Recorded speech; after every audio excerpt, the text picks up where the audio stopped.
Música, política, deportes, espectáculos. Porque todo es cultura y porque somos radio. Radio Cultura. fmradiocultura.com.ar.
Humoresque, un puente a la cultura checa. Conduce quien les habla, Ana Iancu, todos los jueves de 16 a 17 horas aquí por Radio Cultura. Nuestro objetivo es hacer conocer la República Checa y su cultura en todas las formas posibles, establecer una relación más cercana con los miembros de la comunidad checa y sus descendientes y, por supuesto, con todos los amigos e interesados. Canales de comunicación, Facebook, Primavera de Praga en Buenos Aires 2020, no tienen más que solicitar la inscripción, con gusto los aceptaremos.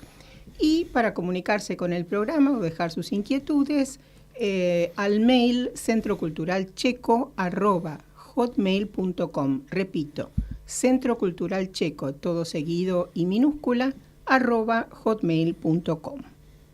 Y seguimos en el 2024, centenario de las relaciones bilaterales de la República Checa y Argentina.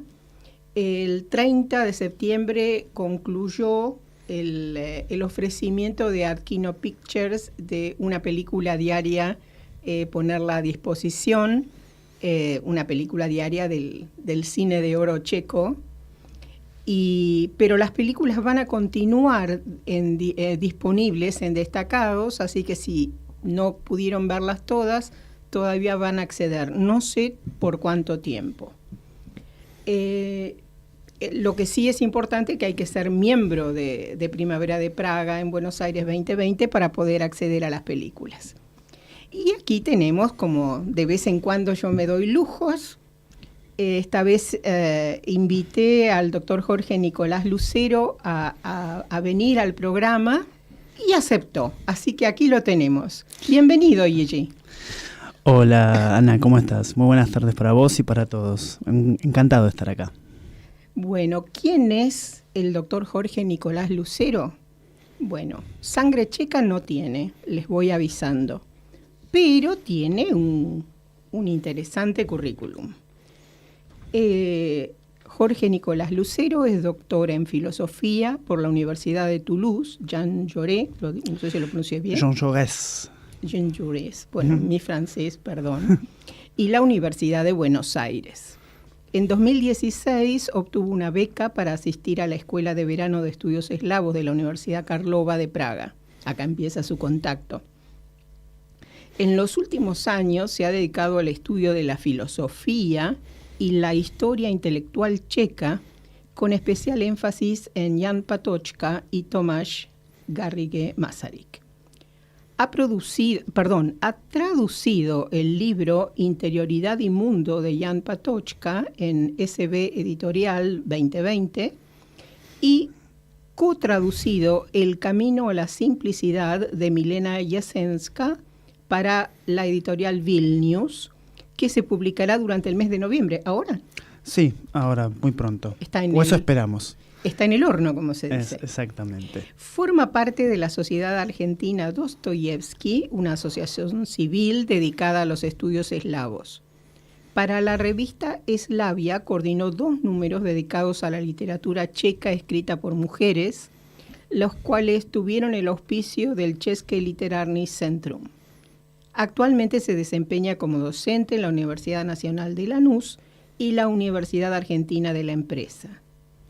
El doctor Lucero es doctor en filosofía por la Universidad de Toulouse.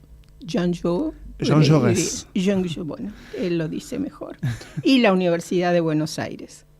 En 2016 obtuvo una beca para asistir. No, esto ya lo dije. Pensé que sí. Sí, estaba repetido. Ahora bien, ¿qué es la filosofía? Contame un poco. Quizás, ¿qué tal? Buenas Empiezo tardes así, a todos. Sí, de abajo. Claro, empezó con quizás la pregunta más difícil que tiene alguien que se dedica específicamente a eso, ¿no? ¿Qué es la filosofía? Y es una pregunta que es difícil de responder, pero no porque no haya una respuesta, sino porque las respuestas son múltiples. Yo quiero quizás acá detenerme justamente más centrándome, ya que estamos hablando de autores checos, en la concepción que pueden tener, por ejemplo, estos filósofos de los cuales vamos a hablar, ¿no? Jan Patočka y Tomáš Masaryk, que la filosofía es una búsqueda por la verdad, ¿sí? Una búsqueda incesante por la verdad, y no una búsqueda cualquiera, es una búsqueda con el objetivo de tener una sociedad mejor, ¿sí? Y una comunidad mejor entre todos. Eso es particularmente el objetivo de la filosofía, y diría desde Sócrates hasta nuestros días. Por supuesto que hay muchos filósofos que pueden tener diferentes concepciones quizás más ligadas al campo científico o al campo del lenguaje, pero mi convicción está más puesta en el campo de la ética y la política respecto de lo que define la filosofía, porque es también lo que motivaba el pensamiento filosófico de Patočka y sobre todo el pensamiento filosófico de Masaryk. Uh-huh. En el caso de Jan Patočka voy a decir que fue un filósofo checo que nació en Turnov el 1 de junio de 1907. Turnov es un barrio, un sector de Praga, y falleció el 13 de marzo de 1977. Uh-huh.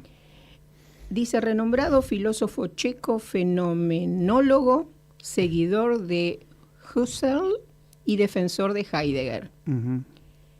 ¿Qué significa ser fenomenólogo?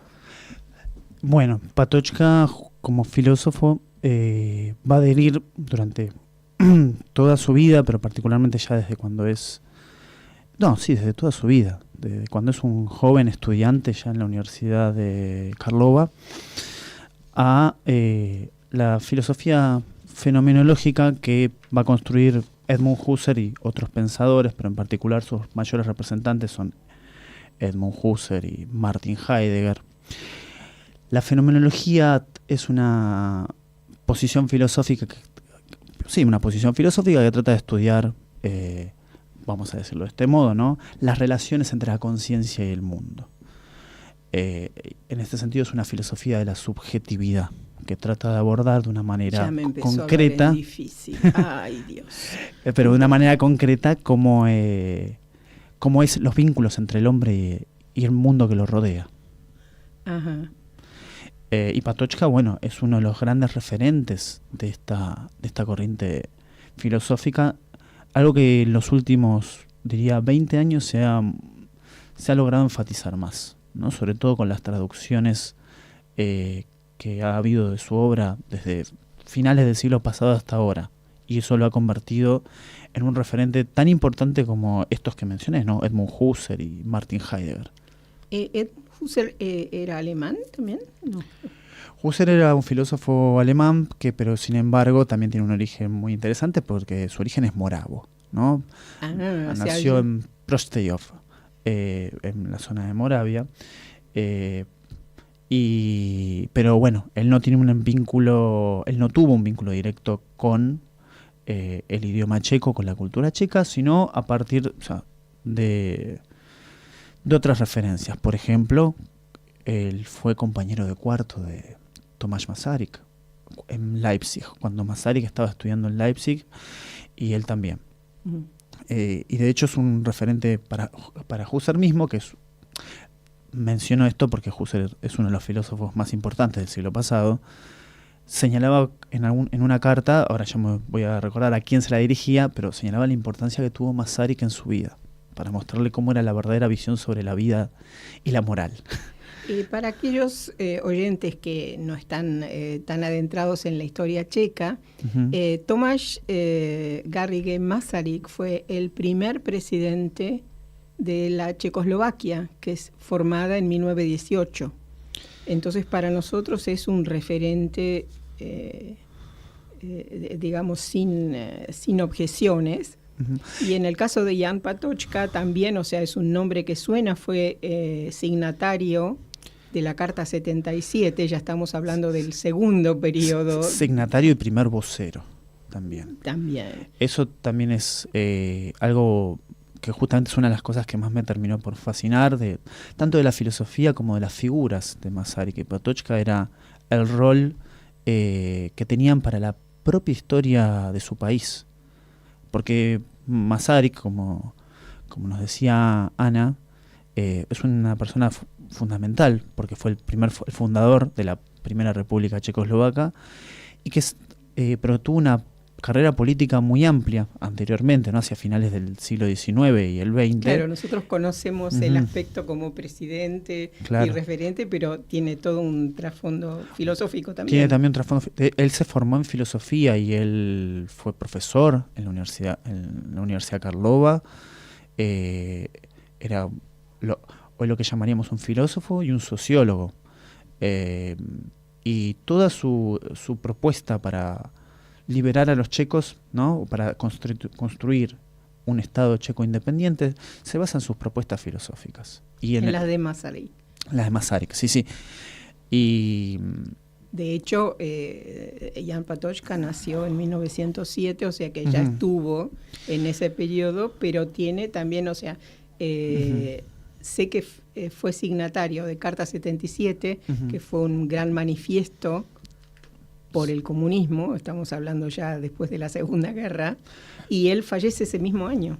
Él fallece ese mismo año y justamente la figura de Patočka también se vuelve mundialmente reconocida, sobre todo durante esa década y principios de los 80, porque él fue, además de signatario, fue el primer vocero, ¿no?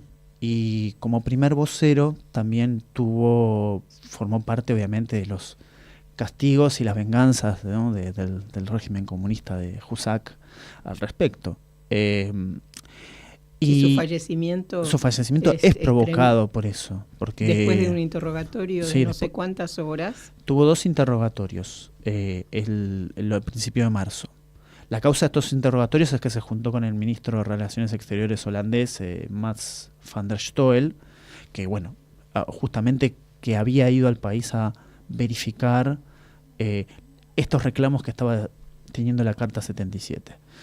Y Patočka tuvo una entrevista con él y a partir de ahí tuvo 2 interrogatorios. Uno, si no me equivoco, uno de 4 horas y otro de 11. Sí, creo que después del de 11. Sí, después del de 11, 2 días después, sufrió un derrame cerebral y a los 10 días o menos fallece en un hospital. Pero también es importante señalar que el compromiso que tenía Patočka con este movimiento, porque él se puso, si me permite decirlo en criollo, ¿no?, la camiseta del movimiento con una edad bastante avanzada, con una salud muy deteriorada, o sea, 70 años en aquella época y con una salud ya deteriorada. Tenía bastantes problemas de salud para ese entonces y aún así él decidió ponerse frente al movimiento y adoptar las consecuencias que podía traer. A mí me quedó leyendo, o sea, no soy especialista en filosofía, ni mucho menos, pero una de sus frases que decía que cuando uno encuentra el sentido de la vida, que encuentra también el sentido para sufrir o algo así, ¿no? Como que vale la pena sufrir por algo, ¿no? Sí, exactamente. No me recuerdo exactamente cómo lo dijo. Hay cosas por las que vale la pena sufrir. Hay cosas por las que vale. Ahora debería recordar el contexto de esa frase, pero justamente Patočka es un lector muy muy profundo del propio motivo de Carta 77. Él entendía que que lo que estaba haciendo Carta 77 era afirmar que había un sentimiento por encima de cualquier jurisdicción, cualquier poder, que unía a todos los hombres y que nos constituía como seres humanos, que era el sentimiento moral. O sea, y en este caso, ese sentimiento moral nos obligaba a defendernos frente a toda injusticia, ¿no? Que este era justamente el gesto que para él constituía Carta 77, o sea, resistir toda injusticia. Bueno, él ya presentado, Uh-huh. me gustaría que nos cuentes un poco cómo es, o sea, bueno, vos cuando vas en el 2016 por la beca de verano, Uh-huh. ¿Dónde estás? ¿En Praga o en Poděbrady? Tuve la fortuna de ir a Praga, pero no porque Poděbrady sea un lugar menor, sino es un lugar maravilloso. Uh-huh. Si tienen la oportunidad de ir, vayan. Sino porque así mismo tuve la oportunidad de ingresar al archivo Patočka e ir como invitado, quizás como un invitado más informal, no formal, digamos, como se suele hacer a veces cuando entre instituciones. Pero bueno, ahí en aquel entonces presidente Iván Hrbačić, que fue amigo de Patočka y alumno de Patočka, me recibió con los brazos abiertos y me permitió ingresar a su biblioteca, o sea, a la biblioteca, a lo que era entonces la biblioteca de Patočka, al estudio, y adentrarme un poco más en los materiales que ellos tenían, que acá en Argentina obviamente eran imposibles de conseguir. Uh-huh. Ahora el archivo está digitalizado, o se está digitalizando, ¿no? Y eso facilita mucho las cosas. Ahora, de curiosa nomás Uh-huh. pregunto, cuando vos vas al curso, o sea que lográs la beca, Sí, sos elegido, sí. ¿ya tenías ese objetivo o lo descubrís cuando vas? Sí, porque ¿Cómo fue mi eso? relación con Patočka y posteriormente con todo el mundo checo nace en verdad hacia 2012, cuando yo como estudiante y terminando mi profesorado empiezo a conocer el pensamiento de Patočka, que se daba, algunos profesores lograban dar algunos textos de él que estaban traducidos, porque digamos profesores que formaban parte de esta tradición que mencioné, la fenomenológica, ¿no? Y ahí me interesó mucho su obra y la forma en que tenía de ver él esta relación con la fenomenología. Y dije, bueno, como la mayoría de los filósofos a veces entendemos, es muy difícil no comprender realmente a un autor si no pasa su idioma original, Claro. como también a veces a un estudioso de otras áreas, incluso iría hasta estudios religiosos, por ejemplo, no saber latín, no saber griego. Bueno, entonces dije, bueno, yo quiero hacer esto, quiero lograr aprender checo. Pero Ahí es cuando te conectás para empezar a estudiar el checo. Sí, o sea que tu objetivo era Patočka ya. sí, mi entonces. objetivo fue directamente Patočka, en ese sentido. Bueno, yo quiero aprender checo para leer Patočka. Y ahí hacia 2013 recién me logré logré investigar y encontrar que estaba esta oportunidad de estudiar idioma acá en Argentina, con mediación de Chesquidum y la embajada, bueno. Y bueno, ahí tuve contacto primero con la enseñanza del idioma gracias a mis profesores, ¿no? ¿Quién tuviste de Mi profesores? primera profesora fue alguien que quiero mucho, Radka Navarova, Uh-huh. pero después también tuve a Ondřej Janáček Uh-huh. y a Sabina Mahatsova. Ajá.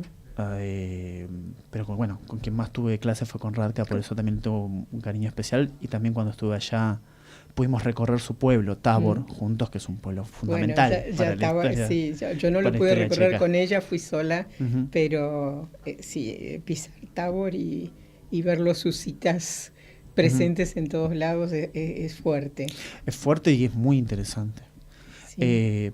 Y eso también, justamente, al entrarme tanto en tratar de entender a Patočka, fui entendiendo otras cosas que me parecían interesantes, justamente en relación a la historia checa. Y por eso mi interés tan fuerte en la historia intelectual checa. Como un filósofo como Masaryk funda un Estado. Como alguien como un filósofo como Patočka logra tener tanta relevancia en un movimiento político. Y que son momentos bisagras de la nación checa. Todos Sí, los checos sí.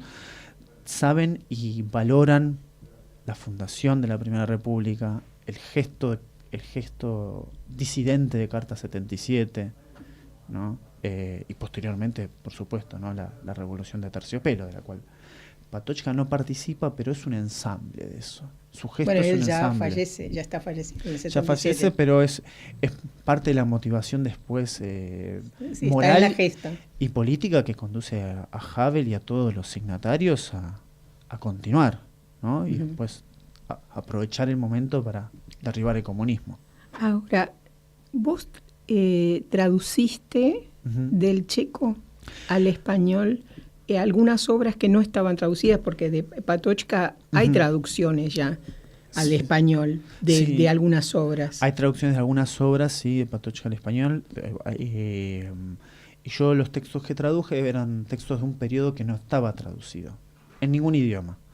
O sea que te encontraste con ellos cuando estabas allá. Me encontré con esas obras cuando estaba allá y observé algunos de esos primeros pasajes, intentando todavía leer, porque más allá que tenía un conocimiento, no tenía el conocimiento que tengo hoy, y me di cuenta que eso también era importante para ver cómo evolucionaba su filosofía, ¿no? Cómo evolucionó su filosofía de ser... Juventud, divino tesoro, te animaste, pero bueno... En ese sentido sí fue una empresa un poco temeraria de mi parte al principio, pero dije, yo quiero hacer esto. Pero me encanta. Vos sabés que, los checos y los moravos, la base es eslava, los eslavos, pero en la parte de Bohemia, que es mi familia, hay una gran influencia de los boyos, que son celtas.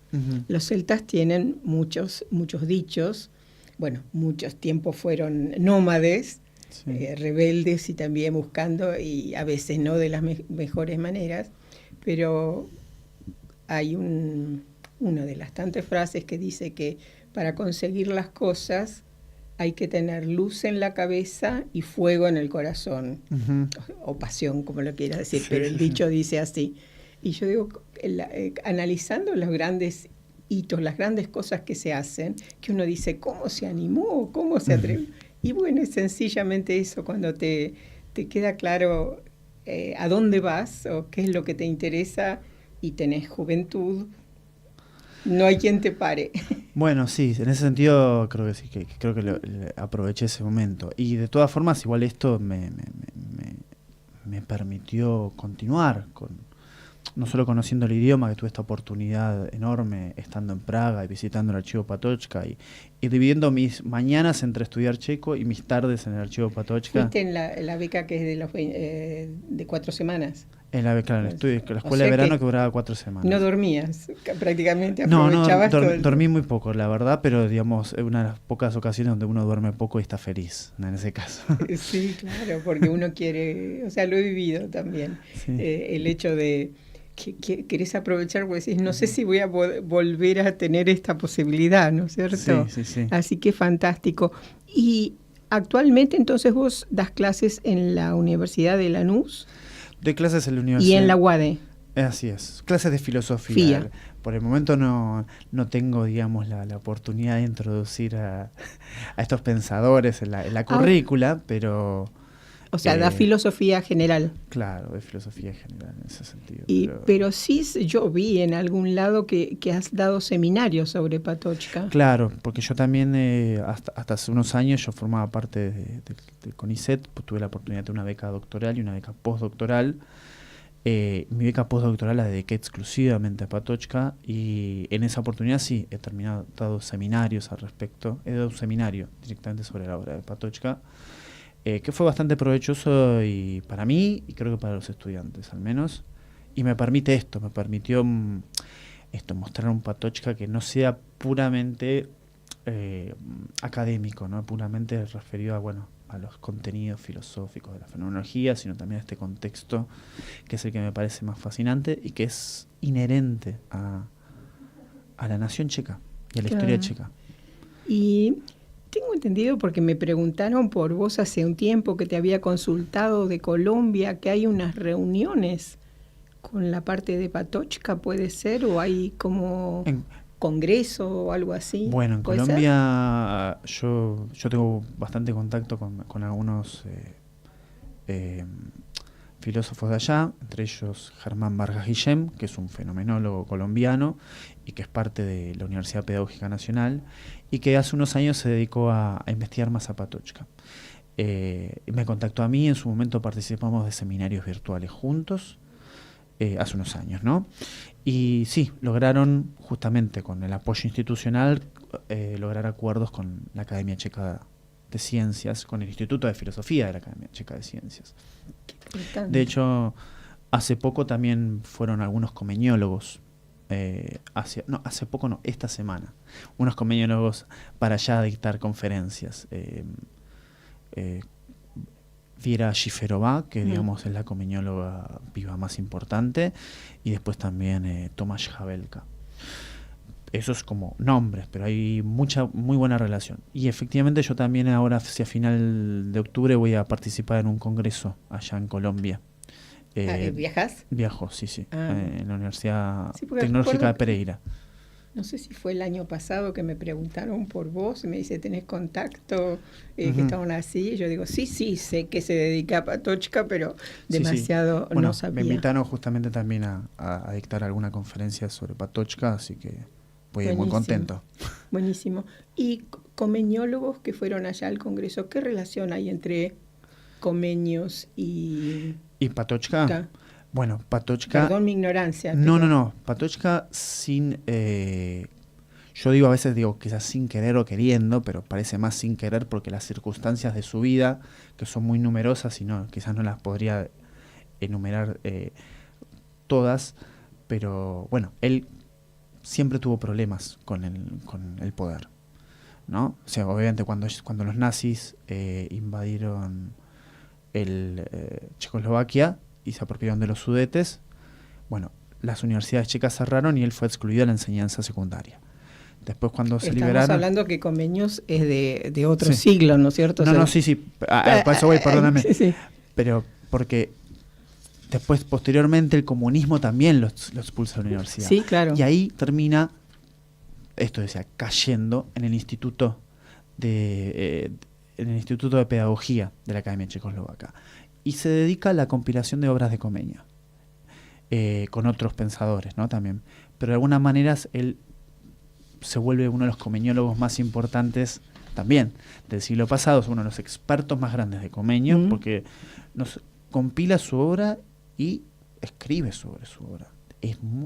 Esto también es algo interesante de él, es muy prolífico. O sea que tenemos mucho por aprender de Patochka. Muchísimo. Y Comenius, bueno, para aquellos que no lo conocen, es el padre de la pedagogía moderna. Sí. Y era checo. Era checo y escribía en checo. También, por supuesto hay obras en latín muy importantes, pero también hay otras obras que los checos mismos valoran muchísimo y que aprenden en el colegio secundario, si no me equivoco, el Centro de la Seguridad. Ahí está, esa es una obra que la mayoría de los checos ha leído, o sea, quizás a la fuerza, pero la ha leído. Pero está en la currícula. Forma parte del itinerario, como para nosotros forma parte El Matadero o algunos cuentos de Borges. O sea, es tan importante, o también, como puede aparecer Babichka, en Sová, ¿no? Sí. Es tan importante en ese sentido. Perdón, y quería decir algo, esto también es algo curioso de Comenius, que Comenius también es uno de los primeros que menciona a Bohemia como el corazón de Europa. Esa expresión, que es una expresión muy importante para la política y para la identidad checa, aparece como una de las primeras veces, por supuesto, no estaría ahora en condición de decir cuándo fue la primera vez, pero al menos hasta donde yo logré investigar, en una obra de Comenius. Lo cual también es interesante eso. Bueno, Comenius se lo conoce en la parte pedagógica, pero también tiene una influencia enorme en la parte religiosa.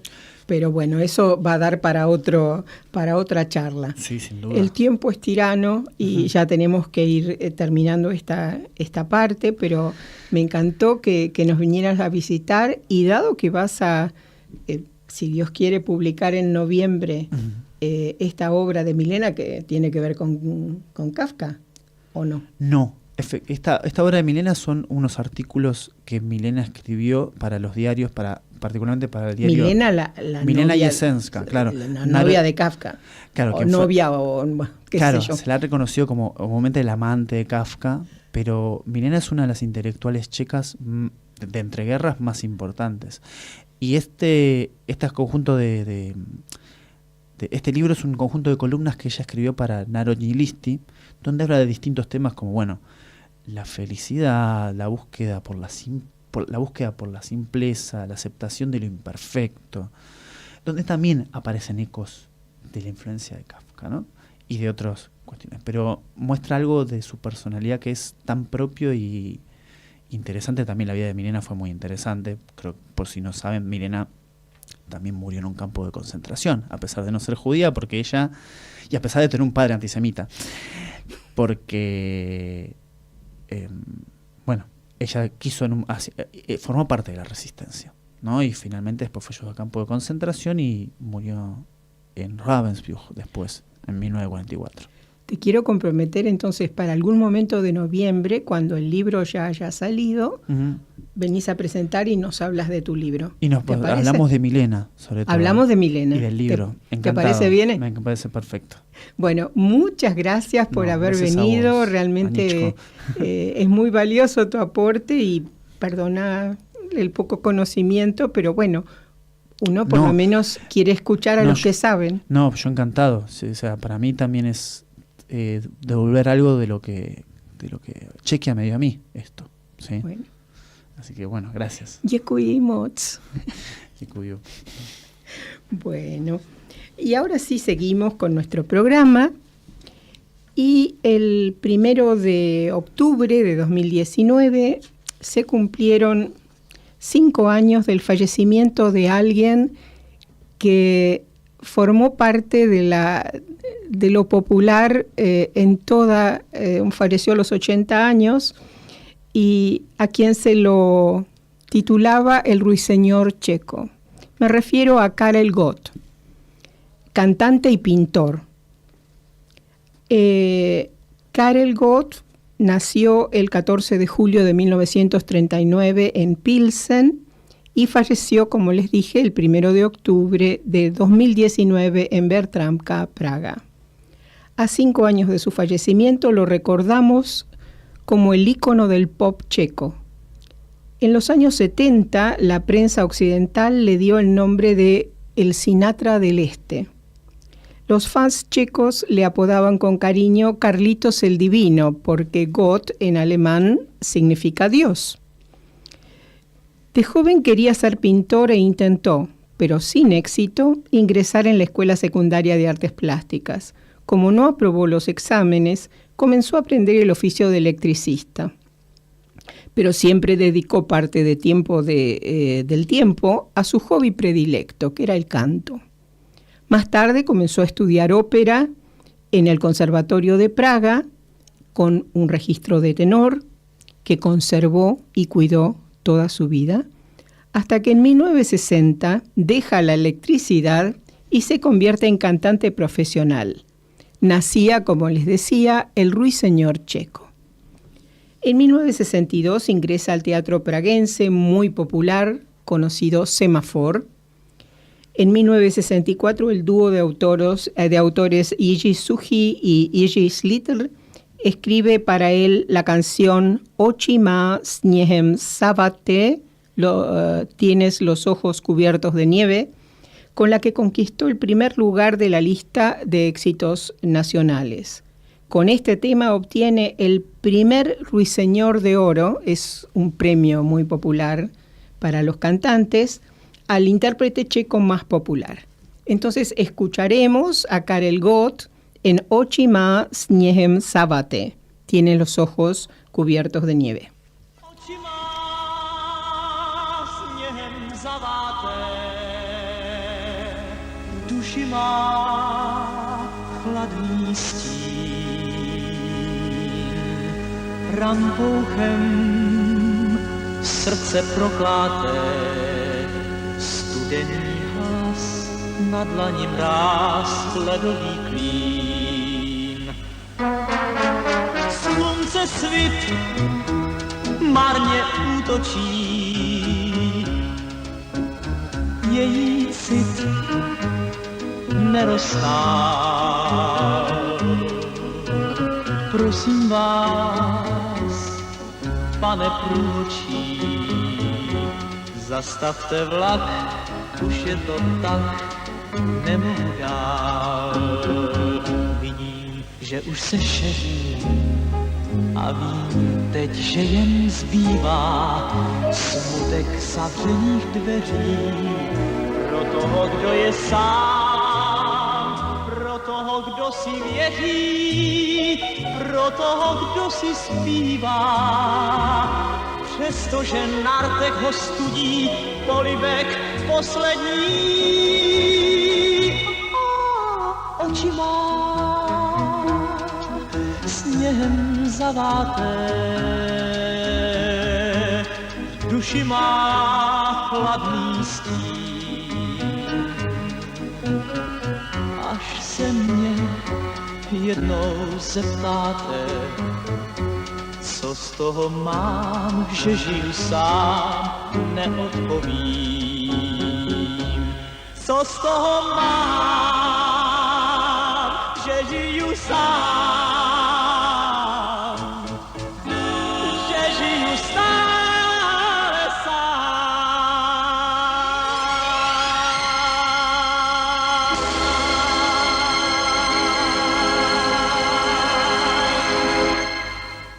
Acabamos de escuchar a Karel Gott en su tema ganador Ochi Ma Sniehem Zavate. En 1965 lanza otro gran éxito, se llama Tresor, Caja Fuerte, y 2 años más tarde realiza con su banda una gira por Estados Unidos, Canadá y Europa Occidental. De allí en más fue éxito tras éxito sin parar. Canto en inglés, en francés, hasta en español. La verdad que yo tenía que elegir versiones para compartir con ustedes. Hay una versión de La Paloma en castellano, que es preciosa, pero no me dan los tiempos. Así que elegí para el próximo tema, para compartir, Laska Blasniva, Amor Loco, que es un tema escrito por Karel Svoboda. También es de su primera época, de su primera juventud.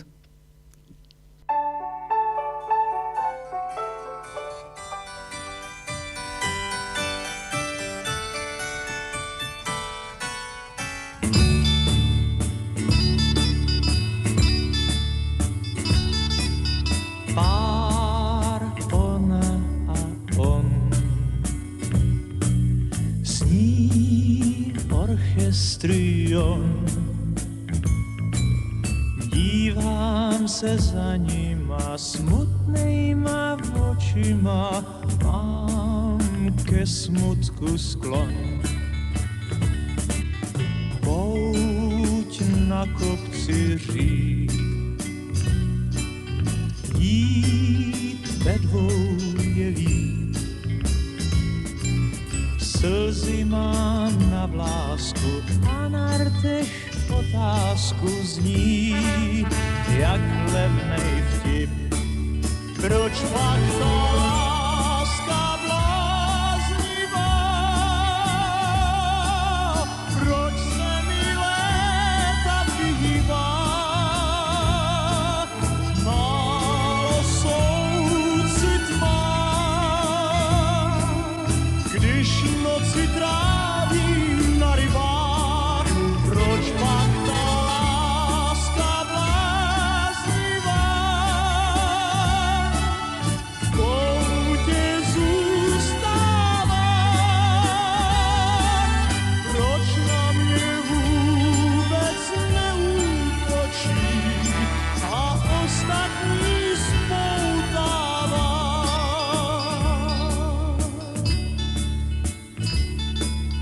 Pouť bláznivej den, zvon, ticho a sten. Umět tak na na skřipky, neslyšet polibky, psát na hladkej kmen. Proč pak ta láska bláznivá?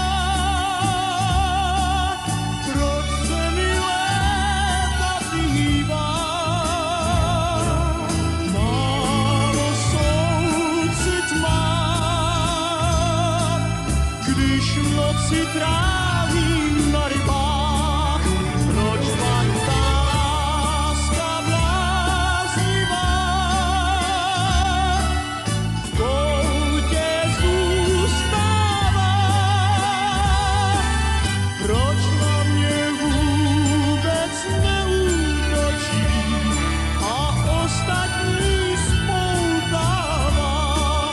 Proč pak ta láska bláznivá? Proč se mi Acabamos de escuchar a Karel Gott en Láska bláznivá, Amor loco.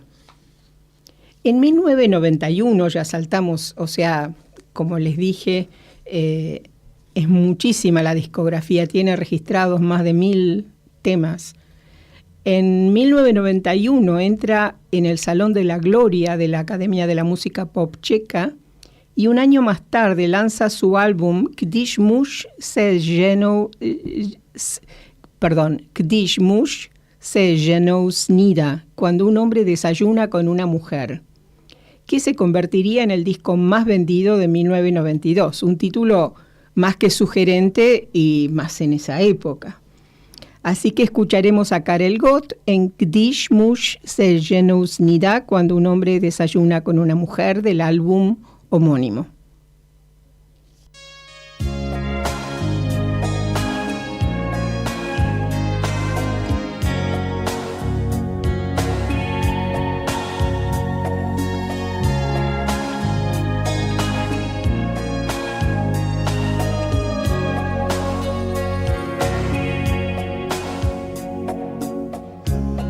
Citu prázdné století a všechno má řád.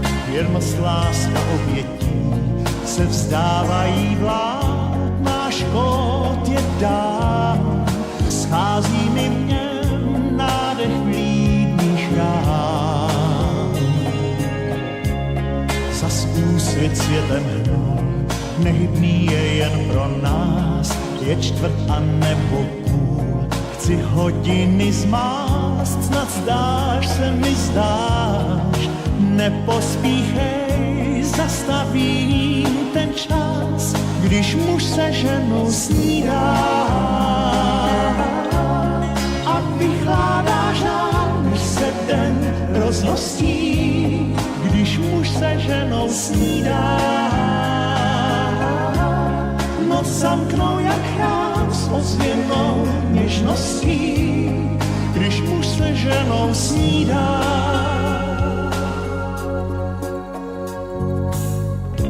Svět se vytrh opratí, má zběsilý cvák a my stále na tratích se míjíme dál. Náš kód je dán, schází mi v něm nádech vlídných rán.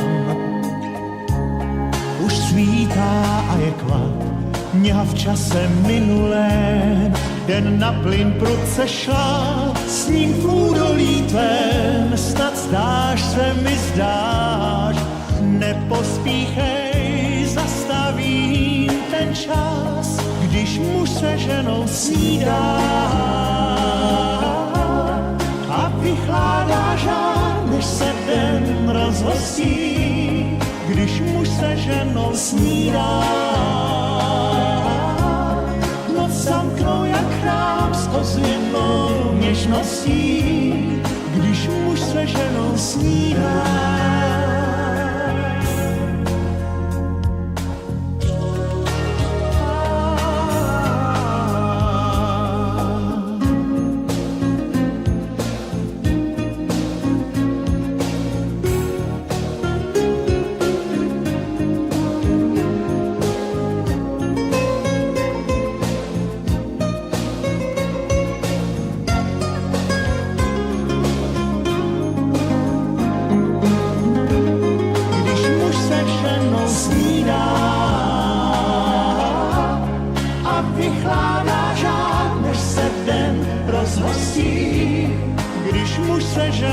snídá. Noc zamknou jak chrám s ozvěnou něžností, když muž se ženou snídá a vychládá žár, než se den rozhostí.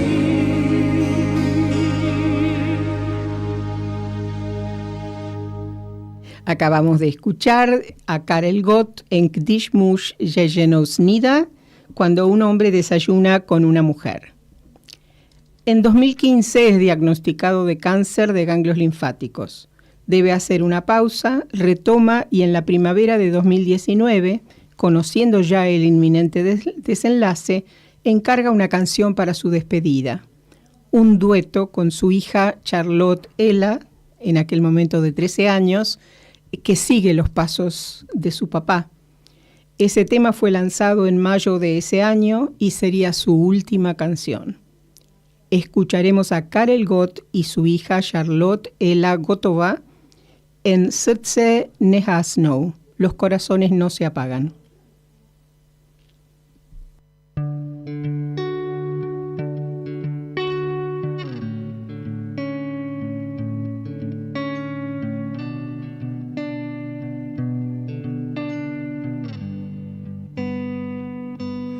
Někdy se ví, co Bůh chystá a že se nedají stihnout všechna místa, ale je to dobrák altruista.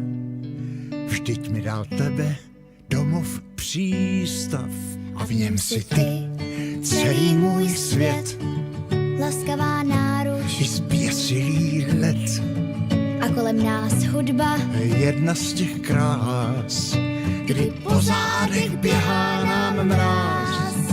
Vždyť víš, srdce nehasnou, ale může se stát, tak častokrát, že začnu se bát, pak nesmíš to vzdát. Na všechny z tvých cest má jediná svítím zvěst, ti dál. co vystrhne mě proud, Musíš plout mít z vavřínů vor a na něm neusnout. Na všechny z tvých cest má jediná zvěst, svítím ti dál. A teď už cítím, jak sprintuje čas. Ještě než usnu, chci slyšet tvůj hlas. Ať zůstane věčných i těch pár chvil, kdy zpívala ze všech svých sil. že kořín jak tvůj je tuhý jak kmen, Stromy však dorostou, nezapomeň. ale v korunách vedou tisíce trás. Na konci každé sejdem se zas. Vždyť víš, srdce nehasnou, Ale může se stát, tak častokrát, že začnu se bát, pak nesmíš to vzdát. Na všechny z tvých cest má jediná zvěst, svítím ti dál. co vystrhne mě proud, Pak musíš plout mít z vavřínu vor, a na něm neusnout. Na všechny z tvých cest má jediná zvěst, svítím ti dál.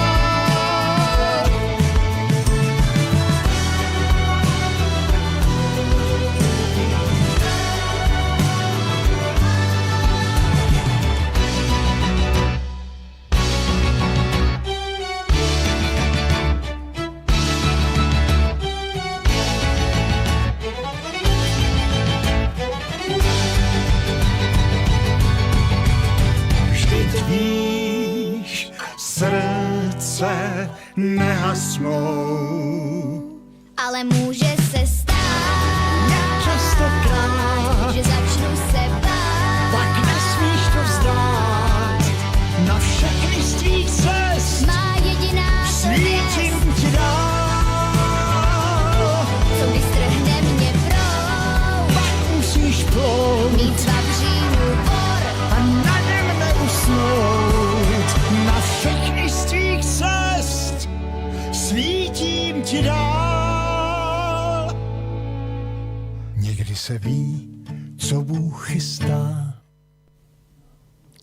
Acabamos de escuchar a Karel Gott y su hija Charlotte Elagotova en Serce nehasnou, Los corazones no se apagan, el último tema que cantaría con ella.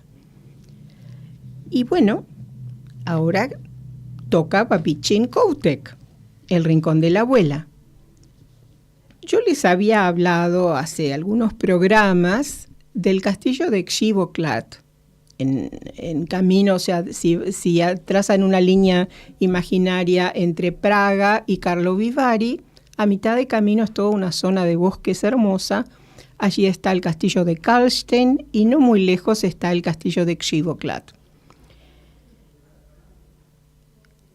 La leyenda que les traigo hoy tiene que ver con Křivoklát, después ya se van a dar cuenta por qué.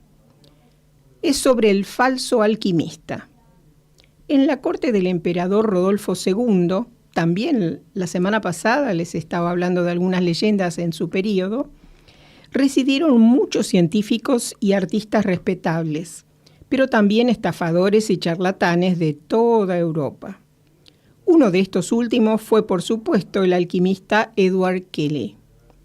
En su Doncaster natal se llamó Talbot y desempeñaba los oficios de médico y escribano municipal. Fue expulsado de la ciudad y se le condenó a la amputación de las 2 orejas por falsificar un acta oficial. Todo esto no se sabía en Bohemia, y como Kelly se había dejado el cabello largo, no había nadie que reconociera que en el pasado había merecido las atenciones del verdugo. Kelly apareció en la corte de Rodolfo II en el año 1588 con una recomendación del más sobresaliente entre los grandes de Bohemia, Wilhelm de Rauschenberg. Este también lo habíamos mencionado en algún otro cuento. El emperador, sin embargo, tras muchas audiencias concedidas al estafador, seguía sin confiar en él y quiso someter a su nuevo alquimista a un examen. Por supuesto, su majestad, convino servicial Kelly, estaré encantado de que os persuadáis por vos mismo qué admirables resultados consiguen mis experimentos. Al laboratorio alquímico imperial, Kelly llevó una gran caja de la que luego sacó distintos polvos y mezclas que entregó al emperador. Él mismo los iba depositando en un caldero de hierro y todo lo examinaba atentamente para ver que, entre los ingredientes, no había oro por ninguna parte. Luego el emperador puso la mezcla al fuego y miraba cómo las llamas la fundían al rojo vivo. Cuando todo estuvo listo, Kelly salió de la habitación con el emperador y sus criados, concienzudamente la cerró con llave y le hizo entrega de la llave al emperador. Aquí está la llave, y aún más. Ordenad que forme la guardia a la puerta, para que quedéis convencido de que no ha entrado nadie dentro. Yo ahora voy a conjurar a todos los espíritus favorables para que transformen la mezcla en oro. Dentro de 1 hora volveremos a reunirnos aquí. La hora pasó como si nada. El emperador ardía de curiosidad. Cuando entraron en la habitación, todo estaba intacto, solo que en la base del caldero, en lugar de la mezcla, resplandecían pepitas de oro auténtico. Rodolfo II estaba fuera de sí de alegría. Ya se imaginaba cómo fluirían desde su laboratorio alquímico interminables chorros de oro. Dio orden de que se le proporcionara a Kelly todo lo que solicitara, pero éste solo quería dinero para comprar con él los secretos y preciosos ingredientes. El emperador le dio el dinero encantado e incluso dobló la cantidad para que hubiera 2 veces más del prometido oro. Desde aquel momento, Kelly permaneció en la corte de Rodolfo II como alquimista a su servicio y se aprovechó a fondo de todos los privilegios, maravillosos trajes, buena comida y bebida. Gracias al favor del emperador, se enriqueció enormemente y pudo comprarse la llamada Casa de Fausto en el mercado del ganado, hoy la Plaza de Carlos en Praga.